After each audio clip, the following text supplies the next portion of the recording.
Hi everyone, welcome back to my channel. I hope you're all doing really well. So this week's video is a unboxing. It is an Abominable Book Club unboxing. So I did the first one of these back in December when I first tried the box. I kind of bought it for myself, like my own Christmas present, and I really enjoyed it. So I've pretty much got through all of the contents of the box, I think. So I've finished the short stories, which was really cool. Lots of weird stuff going on, and we love weird. And the magazine was also really cool. And also I have just finished All My Colours by David Quantick, which I really enjoyed. Really strange, kind of comedic, but obviously like dark comedy, and definitely horror. So if you're into something, if you're looking for something that's a little bit different, it's still horror, but it's maybe got like a bit of a different spin on it, I would definitely recommend this. I might actually put a full review out. It's been out for quite a while, to be fair, but yeah, thoroughly enjoyed. Give it a go. I think that's one of the things that I like most about these boxes, actually, is they kind of drive you to read things that you wouldn't necessarily find. So I had not heard of David Quantick before. I wouldn't have heard of him at all, I don't think, unless it was for this box. So it was really cool to be directed to an author I'd just not heard of, and give something totally different a go. So this month's box has been out for a while, but I'm a bit late to it because disorganised. And also, I can pretend it's deliberate. So if you've obviously got the box, then you've had plenty of time to open it. So I'm not going to spoil it for anyone. So let's have a rummage. And the snack, of course, the most important bit, potentially, is a wickedly Welsh chocolate. Coffee and biscuit, devilishly dark chocolate. Looks good to me. And that's another thing I like about this particular box, is that it really makes a point of being like independent and local. Obviously Wales isn't that local to me, but everything in the box is local to where the company is founded, and I really like that element. So I'll be tucking into that later. We have teas and coffees, and this month we have hot chocolate, some teas. I always take these to work because they're quite handy in their little packets, and some Beanies coffee. And I've heard this company before, but I've never tried them, so that's exciting. And we've got a cookie dough flavour coffee and a cinnamon hazelnut. So that one, cinnamon hazelnut, sounds like a bit of me. I reckon Dan can have the cookie dough one.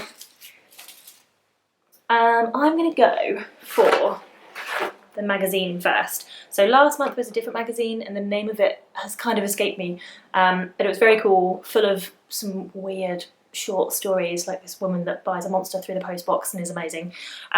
This one is Black Static. So I've heard of this one before from some of the other unboxing videos, so I'm looking forward to jumping into this. So it's Black Static issue number 72. Oh, where else are we? Oh, I always forget about this. So it's like a little intro card thing. So yeah, Black Static issue number 72. Black Static magazine returns for the new decade with another issue chock full of incredible short fiction from the likes of Jack Westlake, Matt Thompson and Sarah Reed, plus your usual reviews, interviews and editorials. That sounds really cool. I'm looking forward to sitting down with one of my many hot beverages to give that a go. Very cool. So the new book, the newish release, is Dark Ink by Gary Kemble. It says secrets don't stay buried forever. I'll just read the blurb because it's quite short. So it says, investigating sordid political corruption, journalist Harry Hendrick grows uneasy when he hears rumours of a chilling figure behind it. Mistress Hell plies her dark arts from a luxurious suburban lair, motivated by a desire for revenge from a past marred by terrible wrongs. Harry hears of demonic visions of people under a supernatural thrall and is slowly drawn into her web. Inside are diabolical ceremonies and visions that threaten both his sanity and his life, something black and infernal reaching out into the world. That sounds like fun. I am looking forward to giving that a go. So it looks like it's not actually... I don't think it's the first book. I'm not sure if it's a standalone. So on the little intro card it says, Dark Ink, though being the second Harry Hendrick novel, is a thrilling standalone read. Oh, that's good, because I don't have the first one. It deals with supernatural occultism, murder and political corruption, reaching to the very top of a political spectrum. That sounds very good. That sounds right up my street, so I will definitely be reading that. So the last and most exciting part of these boxes is that you get a completely random hand-picked second-hand horror novel, and I just love how it's wrapped. It's like in this little kind of fake, obviously I hope it's fake, blood-stained wrapping, and then there's a little wax seal, which is just very cool. So let's see.